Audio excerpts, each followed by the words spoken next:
Assalamualaikum warahmatullahi wabarakatuh.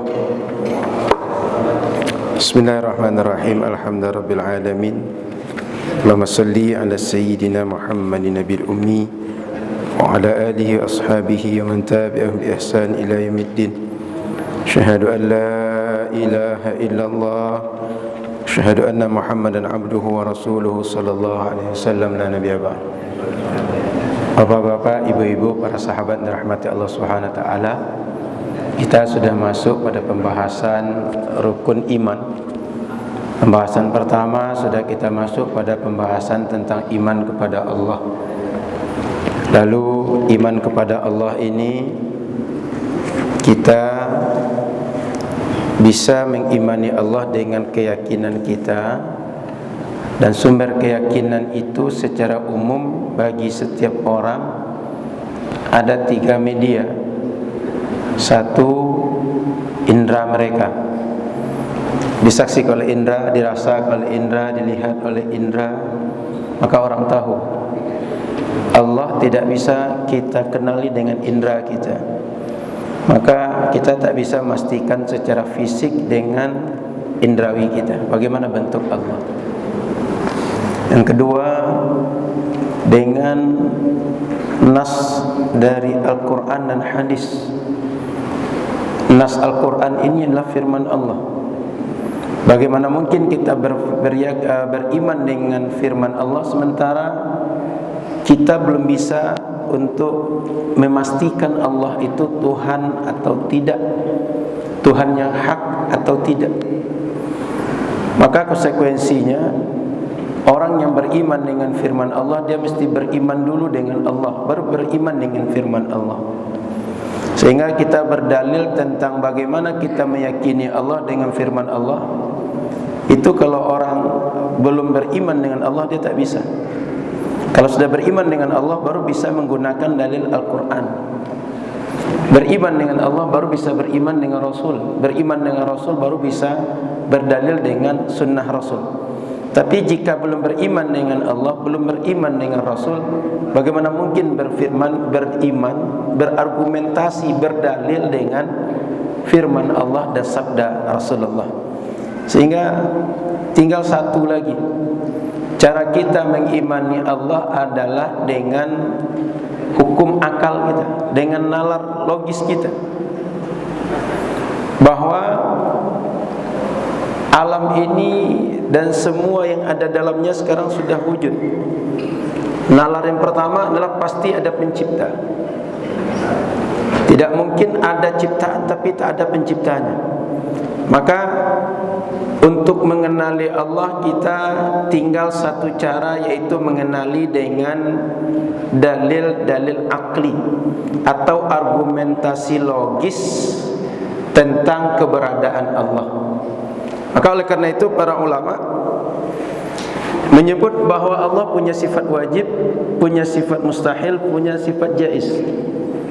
Yang dalam bahasa kita sifat wajib itu artinya sifat yang pasti ada pada Allah. Dan sifat yang pasti ada pada Allah ini, sifat ini tak dimiliki oleh yang lain. Artinya ketika kita uji mana si Tuhan yang benar, mana yang tidak benar, bisa kita uji dengan sifat ini. Kalau benar dia Tuhan, dia memiliki sifat berikut. Kalau dia bukan Tuhan, dia tak akan memiliki sifat ini. Sehingga orang kalau ingin menguji bahwa ada yang mengatakan Tuhannya matahari, mengatakan Tuhannya berhala, mengatakan Tuhannya batu, Tuhannya kayu, bisa diuji. Punya tidak sifat-sifat berikut? Kalau dia punya, dia bisa disebut dengan Tuhan. Kalau tidak, berarti dia bukan Tuhan. Maka oleh para ulama kemudian disebut bahwa Allah punya sifat wajib. Sifat wajib itu ada 20. Arti sifat wajib ini sifat yang pasti ada pada Allah. Ada 20. Apa yang 20 itu? Pertama, wujud. Allah ini pasti ada. Sebab tidak mungkin bahwa semua ciptaannya ada, tapi penciptanya tidak ada. Yang kedua, kalau kita tengok ciptaan Allah ini beragam ukurannya. Ada yang besar, ada yang kecil. Bahkan kalau kita tengok sekarang dengan perkembangan teknologi, ada yang ukuran makhluk ini nano, sangat kecil sekali. Dan ada yang sangat besar. dari mulai paling kecil kepada yang paling besar.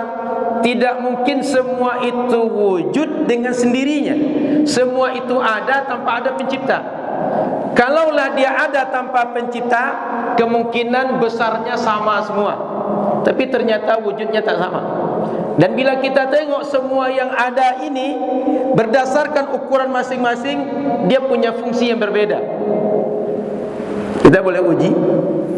Yang kita tampak kasat mata aja untuk membangun misalnya. Ada pasir, ada batu, ada kerikil, ada yang seukuran semen, ada besi. Semua ukuran itu tak sama.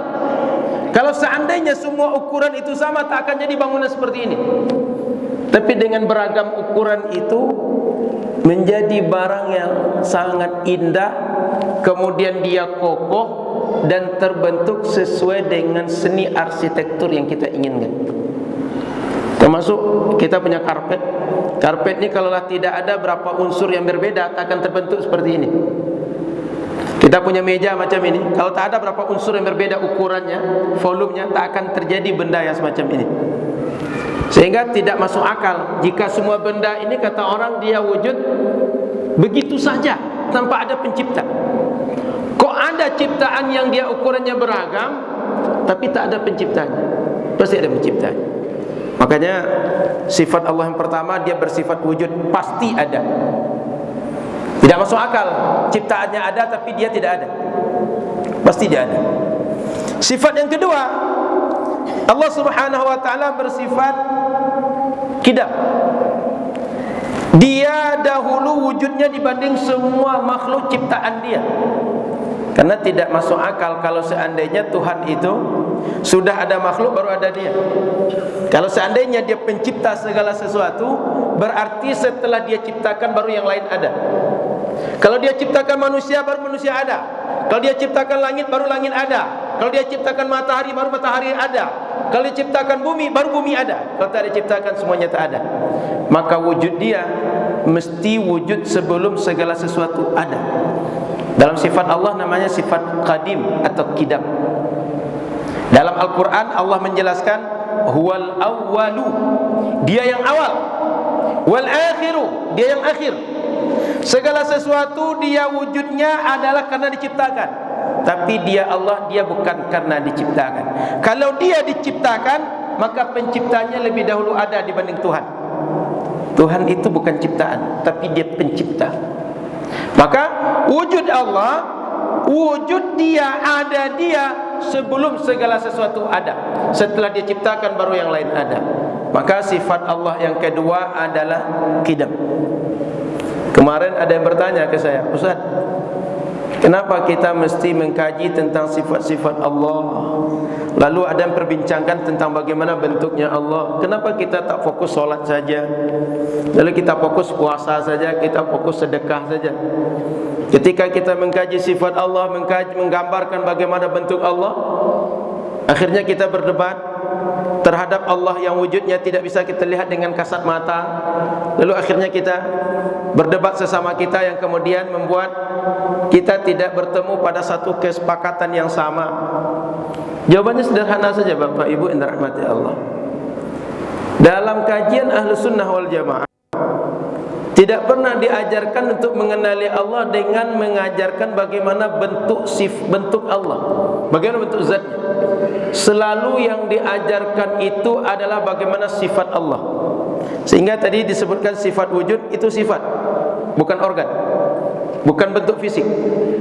Qidam, sifat, bukan bentuk fisik, bukan organ.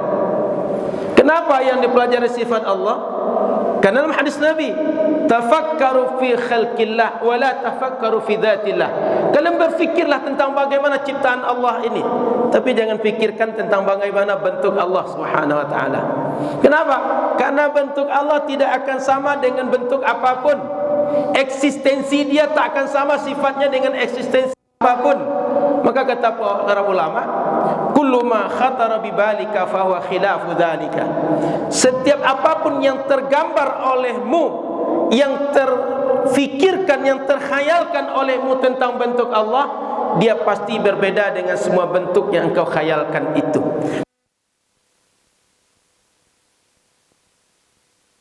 Kenapa? Karena Allah Subhanahu wa taala dalam sifat yang ketiga disebutkan laisa kamitslihi syai'un, atau dia bersifat tidak sama dengan siapapun dan dengan apapun makhluknya. Mukhalafatuhu lil hawadits.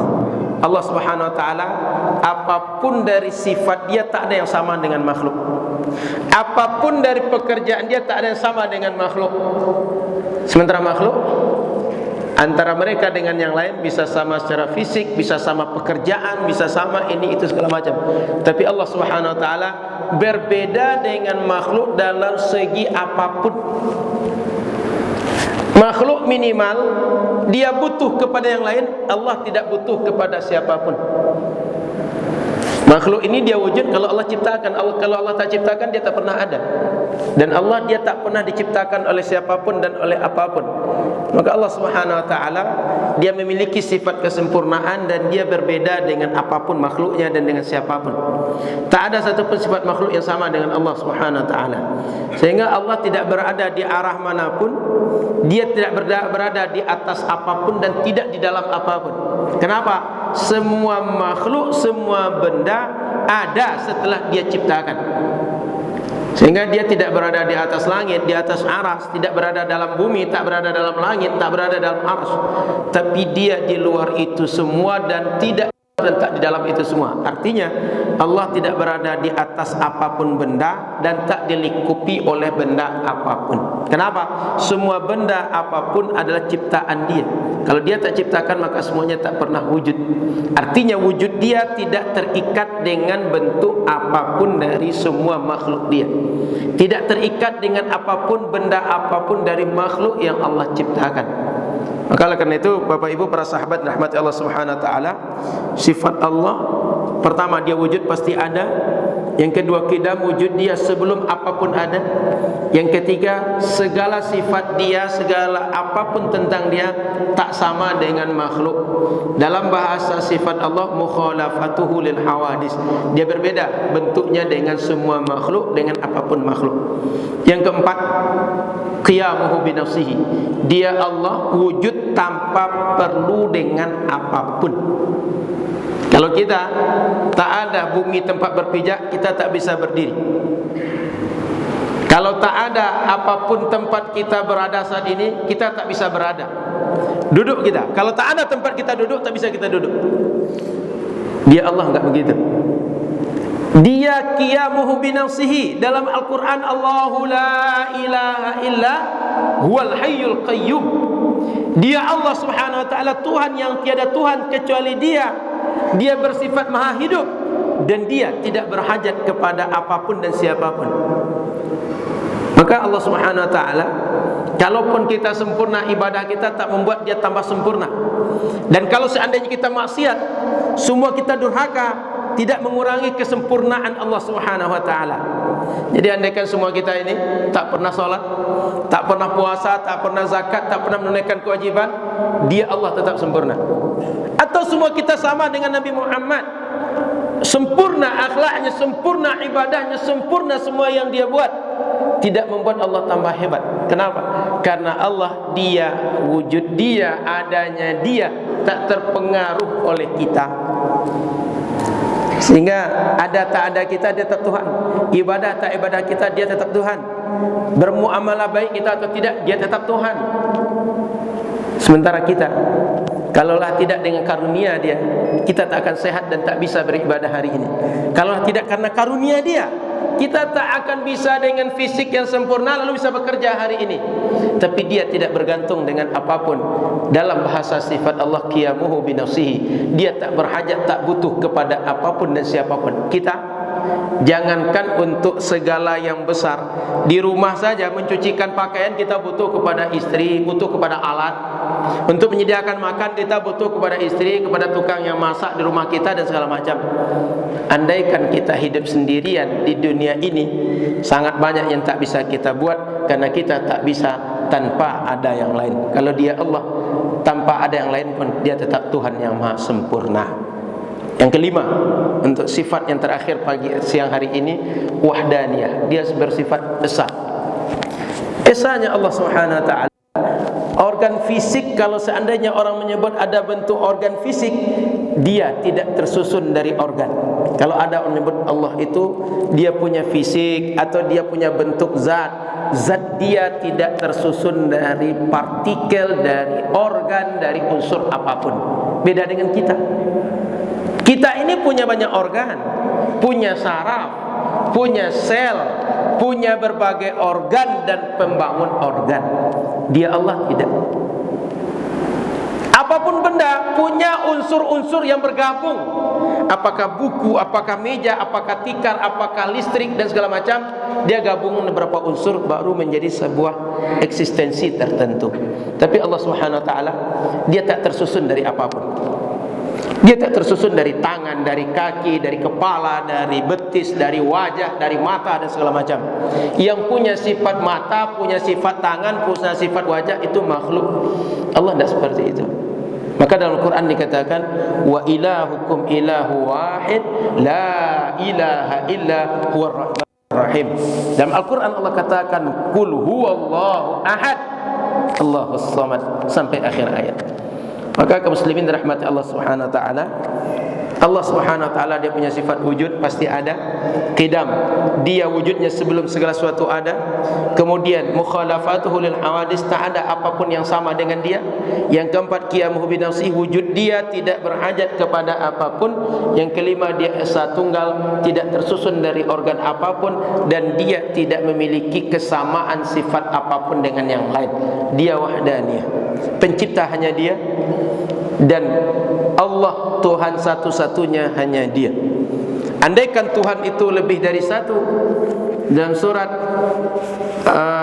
di dalam Al-Quran, dalam surah Al-Ankabut Allah katakan kullau kana fihi ma aliha illallah lafasadata. Andaikan di langit dan bumi ini punya Tuhan yang banyak, Tuhannya bukan Allah Subhanahu wa taala, pasti akan kacau, pasti akan berantakan. Jangankan yang mengatur alam yang besar, yang maha sempurna ini, andaikan pengurus masjid 2 orang akan punya dualisme. Andaikan kantor-kantor kita ini punya 2 pimpinan, masing-masing punya kepemimpinan sendiri, punya keputusan sendiri, maka semua yang berada di bawahnya akan bingung mengikut yang mana. Di rumah tangga juga begitu. Apa saja andaikan terjadi dualisme, maka akan sulit untuk mengatur. Allah dia ahad, sehingga dia tak perlu kompromi untuk menciptakan apapun dan untuk menghendaki terjadinya apapun. Innama amruhu idza arada syai'an ay yaqula lahu kun fayakun. Itu tak perlu kompromi dengan siapapun untuk terwujud apa yang dia mau, apa yang dia kehendaki dari makhluknya. Maka Allah Subhanahu wa taala dia bersifat wahdaniyah atau ahad, atau dia esa. Semoga bermanfaat. Kita lanjut di pekan yang berikutnya tentang sifat Allah yang lain. Baru kita selesaikan 5 sifat Allah untuk membedakan Allah dengan yang lain, dan sifat ini hanya Allah yang punya. Boleh diuji, Tuhan yang lain tak akan punya sifat yang 5 ini. Hanya Allah yang punya sifat yang 5 ini. Wallahu a'lam. Subhanakallahumma bihamdika asyhadu an la ilaha illa anta astaghfiruka wa atubu ilaika. Assalamualaikum warahmatullahi wabarakatuh.